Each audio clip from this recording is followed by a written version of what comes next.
आज हम भारत इतिहास के में जो बिंदुओं पर बात करने जा रहे हैं उसका शीर्षक विश्वास, विचारक और इमारतें। ये जो विषय है, यह विषय जैसा शीर्षक से स्पष्ट है उन बिंदुओं पर प्रकाश डालता है जिसने हमारे सामाजिक विचारों को दिशा दी है और सामाजिक विचारों को एक शेप दिया है, एक आकार दिया है। विचारक सर्वप्रथम, उसके बाद उनके विश्वास और उसके बाद इनके विश्वासों को, इनकी धारणाओं को, इनकी सोच के आधार पे जो विभिन्न गतिविधियां हुई जिसमें इमारतों का निर्माण शामिल है, उसके बारे में हम पढ़ेंगे। और ये काल जो है वह लगभग वही काल है जब बिंबिसार हर्यक वंश के मगध साम्राज्य या मगध वंश, मगध के राज्य की स्थापना की और ये गुप्त काल वंश तक आते आते समाप्त होता है। यानी फिर करीब 1200 वर्षों के काल के बारे में 600 ईस्वी पूर्व से लेकर 600 ईस्वी तक के काल के बारे में हम मूल रूप से इसमें अध्ययन करेंगे। इन 1200 वर्षों में क्या हमारी राजनीतिक धारणाएं थी, क्या हमारे प्रशासनिक तरीका था, क्या हमारा शिक्षा आदि का ढांचा था, इस पर चर्चा ना करके मूल रूप से यह अध्याय हमारे धार्मिक विचारों की ओर केंद्रित है। आज जो हम हैं, जो हमारी सोच है, हमारे धर्म की जो सोच है, उस धर्म की नींव कब रखी गई, कैसे उसको आकार मिला, आज इस पर हम चर्चा करेंगे।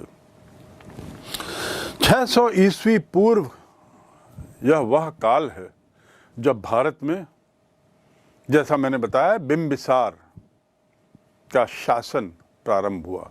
पहली बार हमारा एक इतिहास एक निश्चित क्रमबद्ध तरीके से बढ़ता है। तो राजनीतिक दृष्टि से भारत का इतिहास क्रमबद्ध होना शुरू होता है और ये मगध यानी बिहार, वर्तमान बिहार में, भारत में गंगा घाटी के आसपास के क्षेत्रों में होता है। विश्व में भी इसी प्रकार कई परिवर्तन हमारे विचारों के क्षेत्र में हो रहे थे। उदाहरण के लिए ईरान में जराथुस्त्र, जो एक बहुत बड़ा दर्शन शास्त्री था, दार्शनिक था। चीन में खुंगसी, यूनान में अरस्तु, प्लेटो, सुकरात, जिसे सॉक्रेटिस भी कहते हैं अंग्रेजी में, एरिस्टोटल कहते हैं अरस्तु को, और प्लेटो, ये दार्शनिक हुए। इन लोगों के विचार उस क्षेत्र के समाज को प्रभावित कर रहे थे और नए नए विचारों के साथ नई नई सोच, नए नए जीवन शैली के तरीके भी आए। जब यह पूरे विश्व में इस ढंग की प्रक्रिया चल रही थी कुछ सभ्यताओं में, तो भारत कैसे अछूता रहता और गंगा की घाटी पर, गंगा की घाटी के आसपास, जो वर्तमान उत्तर प्रदेश और बिहार का क्षेत्र मान सकते हैं, वहाँ पर बहुत नए नए विचारों का आगमन हुआ, आदान प्रदान हुआ। वैदिक साहित्य, वेद, इस काल का जो हमारे मुख्य जो स्रोत है वह वैदिक साहित्य का है। और वेद को 4 भागों में बांटा जा सकता है। 4 भाग हैं वेद के: ऋग्वेद, सामवेद, यजुर्वेद और अथर्ववेद। ऋग्वेद जो है वो पूर्व वैदिक काल का ग्रंथ है और अन्य 3 वेद, सामवेद, यजुर्वेद और अथर्ववेद, उत्तर वैदिक काल के ग्रंथ हैं। यद्यपि ये ग्रंथ उत्तर वैदिक काल में लिखे गए, लेकिन इनमें दी हुई जानकारियां पूर्व वैदिक काल की भी हैं। तो इस प्रकार इन ग्रंथों से हमें उस समय के विचार आदि मिलते हैं। ये गंगा की घाटी में जब ये सारी बातें हुई, सारे विचार विमर्श चल रहे थे और नए नए विचारक सामने आ रहे थे, तो कई वर्षों, कई 100 वर्षों के दरमियान देखा गया कि मूल रूप से ये विचारक दो खेमे के थे, दो तरीके से बटे हुए थे। एक वो जो वैदिक धर्म का विरोध कर रहा था, और दूसरे वो जो वैदिक धर्म का विरोध तो नहीं कर रहे थे, लेकिन इसी धर्म के अंतर्गत आने वाले कुछ देवी देवताओं को केंद्रित कर उन्होंने कुछ नए विचारों का, कुछ नए संप्रदाय का, कुछ नए धर्म की स्थापना की, नए विचारों की शुरुआत की। बौद्धिक और साथ ही साथ वैचारिक क्रांति का दौर चला, और इस काल में जो परिवर्तन हुए, जो निचोड़ निकला, वो यह कि दो अहम धर्मों का जन्म हुआ, बुद्ध धर्म और जैन धर्म। इसके अलावा जो वैदिक धर्म की आलोचना न करते हुए जिन्होंने इसी धर्म के कुछ देवी देवताओं को केंद्रित करके अपने विचार रखे, उनसे शैव धर्म और वैष्णव धर्म का प्रादुर्भाव हुआ। तो इस प्रकार इस अध्याय में हम पढ़ेंगे वैदिक धर्म, ब्राह्मण, बौद्ध धर्म, जैन धर्म, वैष्णव धर्म और साथ ही शैवाइत धर्म। इनके विचारकों के बारे में, इनके विश्वास के बारे में कि ये लोग क्या सोचते थे, इनके विचार क्या थे, और साथ ही इन लोगों के इस विश्वास का जो परिणाम समाज में हुआ, उसका एक भाग था उस समय की इमारतें जो उनके विश्वास को अपने तरीके से परिलक्षित करती हैं, चित्रित करती हैं। तो ये इस अध्याय का मूल निष्कर्ष, मूल निचोड़ है। इतिहास जानने के लिए इस काल में हमें मूलतः जो साहित्य है उसको हम कुछ भागों में बांट सकते हैं। पहला है वैदिक साहित्य, ब्राह्मणिकल साहित्य। वैदिक साहित्य का जैसे मैंने बताया 4 भाग हैं, ऋग्वेद, सामवेद, यजुर्वेद, अथर्ववेद। ये वेद उस काल की सामाजिक, राजनैतिक, सांस्कृतिक, धार्मिक और वैचारिक परिवर्तनों को स्पष्ट रूप से परिलक्षित करते हैं। इनसे हमें बहुत सारी जानकारियाँ मिलती हैं और ये स्वयं में पर्याप्त हैं। ये ग्रंथ वैदिक साहित्य का जब जिक्र करते हैं तो कुछ अन्य ग्रंथ भी बड़े महत्वपूर्ण हो जाते हैं, जैसे ब्राह्मण। इनमें वैदिक कर्मकांडों का विस्तार से वर्णन है। उसके पश्चात अरण्यक और उपनिषद, जिसमें तत्कालीन दार्शनिक और आध्यात्मिक विचारों का पुट है और उनका विस्तार से विवरण है। वैदिक दर्शन, वैदिक विचार। पुराण जो हैं, पुराणों में उस समय की राजनीतिक, आर्थिक, सामाजिक, धार्मिक परिस्थितियों का जिक्र किया गया है और ये 18 पुराण हैं। लेकिन ये 18 के 18 पुराण हमें ऐतिहासिक दृष्टि से हमारे लिए उतने महत्वपूर्ण नहीं हैं, बल्कि इसमें से कुछ ही ऐतिहासिक दृष्टि से महत्वपूर्ण हैं, विशेषकर जो गुप्त काल में लिखे गए, क्योंकि ये तत्कालीन समाज के बारे में हमें सूचनाएं देते हैं, जानकारियां देते हैं। वैदिक ग्रंथों के साथ ही उस समय के साहित्य की चर्चा करें तो बुद्ध धर्म की जानकारी हमें जिस साहित्य से मिलती है उसमें मूलतः त्रिपिटका है। त्रिपिटक 3 तरह के ग्रंथ हैं। पहला है सूक्त पिटका, दूसरा अभिधम्म पिटका और तीसरा विनय पिटका। सूक्त पिटका में गौतम बुद्ध के जीवन का वर्णन है। अभिधम्म में उनके दर्शन, उनकी सोच, उनके विचार, उनके सिद्धांत दिए हुए हैं। और विनय पिटका में बुद्ध धर्म के प्रचार और बुद्ध धर्म के अनुयायियों से संबंधित संगठन, मठ आदि का विस्तार से वर्णन है। ये जो जातक कथाएं जिनको हम कहते हैं, इनका भी ताल्लुक बुद्ध धर्म से है और ये गौतम बुद्ध के पूर्व के जीवन से संबंधित कथाओं का संकलन है। इन जातक कथाओं से भी हमें तत्कालीन समाज की विस्तृत जानकारी हमें मिलती है। बुद्ध धर्म का अंतिम स्रोत महावंश और दीपवंश, ये पुस्तकें श्रीलंका से संबंधित हैं और इन पुस्तकों में 4वीं-5वीं शताब्दी के आसपास का इतिहास हमें मिलता है, जबकि जातक कथाओं में हमें 5वीं शताब्दी से लेकर 2री शताब्दी 5 ईस्वी पूर्व से 2 ईस्वी तक का, और उसके बाद दीपवंश महावंश में हमको 4वीं और 5वीं ईस्वी का तत्कालीन समाज का विवरण मिलता है। और इस प्रकार ये ग्रंथ हमारे लिए ऐतिहासिक स्रोत का काम करते हैं। जैन धर्म की पुस्तकों पर आएं तो ये मूलतः तमिल, प्राकृत और संस्कृत में लिखी गई हैं, जबकि बुद्ध धर्म की पुस्तकें मूलतः पाली में हैं। वल्लभी जो गुजरात में एक जगह है, वहाँ पर माना जाता है कि इनके महावीर के विचारों का संकलन और महावीर के सिद्धांतों का संकलन वहाँ पर ही हुआ, वल्लभी में, और 12 आगमों में ये बटे हुए हैं।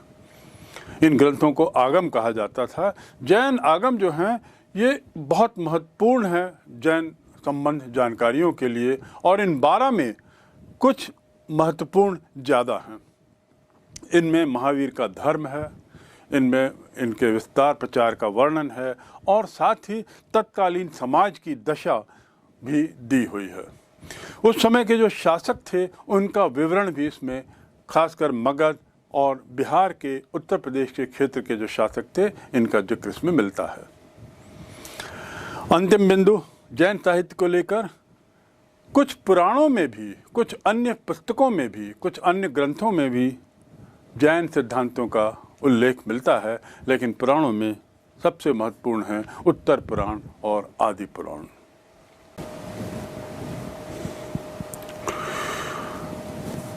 जब हम इस काल की बात करते हैं, यानी 600 ईस्वी पूर्व से 600 ईस्वी तक की, तो उस काल के जो हमारे मुख्य स्रोत हैं उसमें वैदिक साहित्य, बुद्ध साहित्य और जैन साहित्य है। बुद्ध साहित्य में जातक कथाएं जो बुद्ध के पूर्व जीवन की कहानियों पर आधारित हैं, इससे हमें इस धर्म के बारे में, इसके विस्तार के, इसके प्रचार के बहुत से कारण हमें मालूम पड़ते हैं।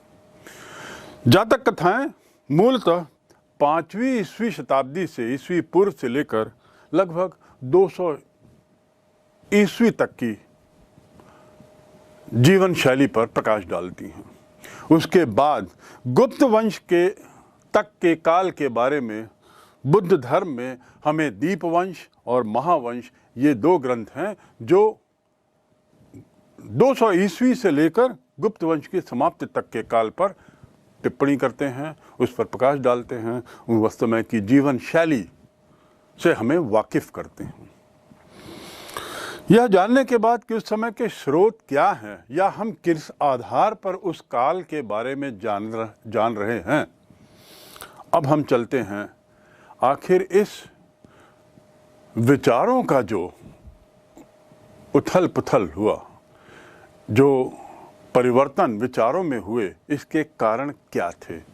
दूसरे शब्दों में धार्मिक आंदोलन, जो धार्मिक आंदोलन की तरह जो समय हवा चली, उसके मुख्य कारण क्या थे।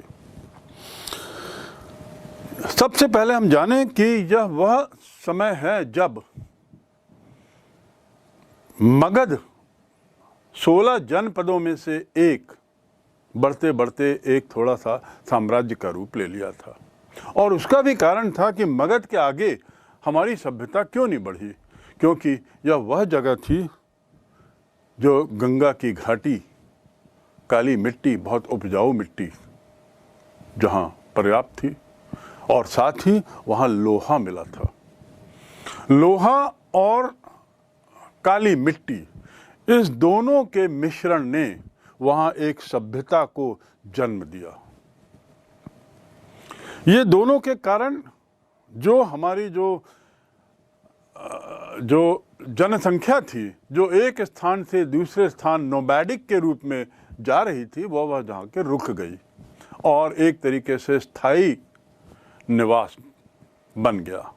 वहीं रहने लगे, वहीं बस गए और धीरे धीरे फिर उसने आकार लिया एक गांव का, गांव के बाद जिले का और फिर उसके बाद राज्य साम्राज्य का।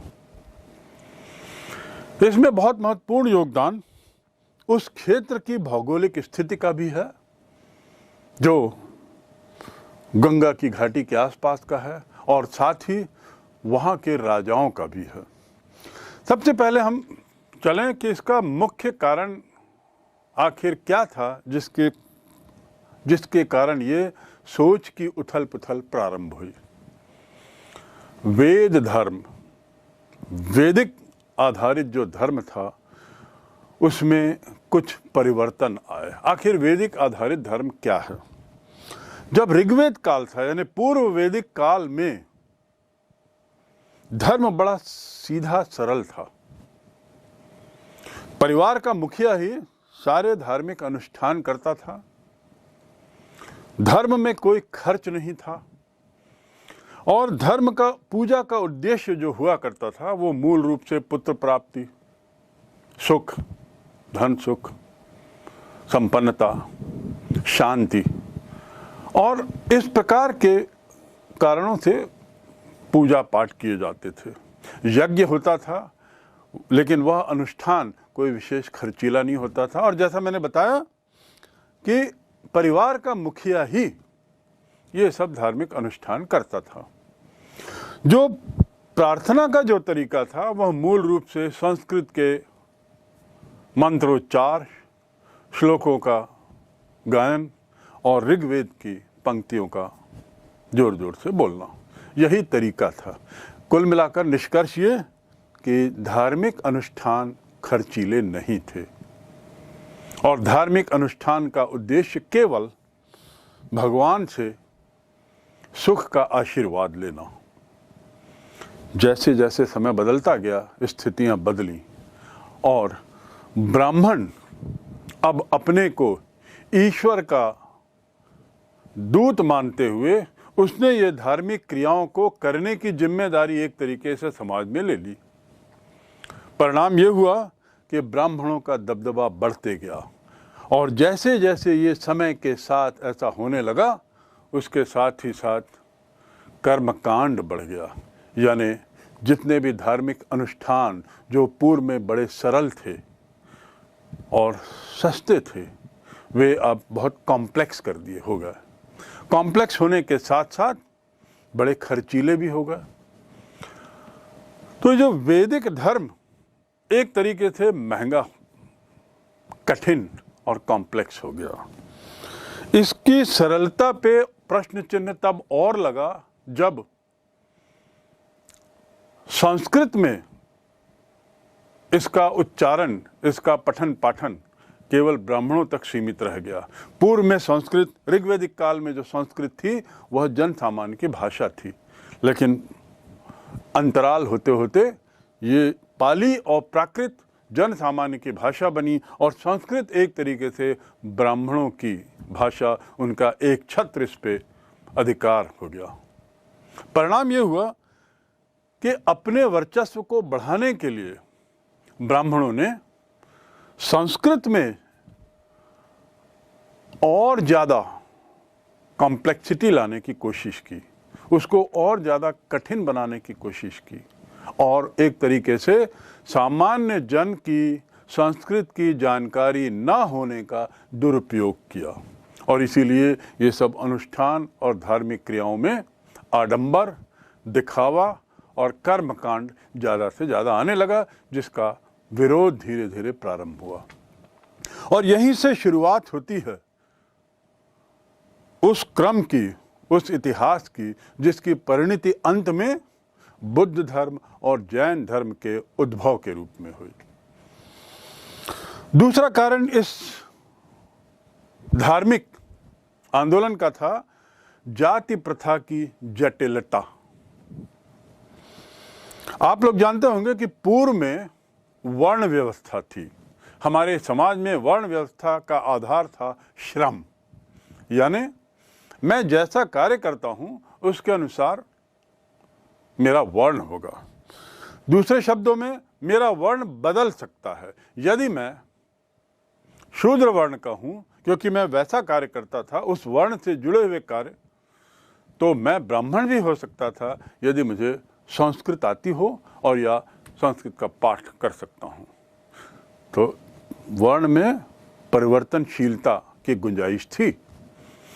ब्राह्मणवाद या उत्तर वैदिक काल में इसका रूप बदला और ब्राह्मणों ने वर्ण व्यवस्था को एक तरीके से जाति व्यवस्था में बदल दिया। अर्थात आपके वर्ण का आधार अब श्रम नहीं बल्कि जन्म है।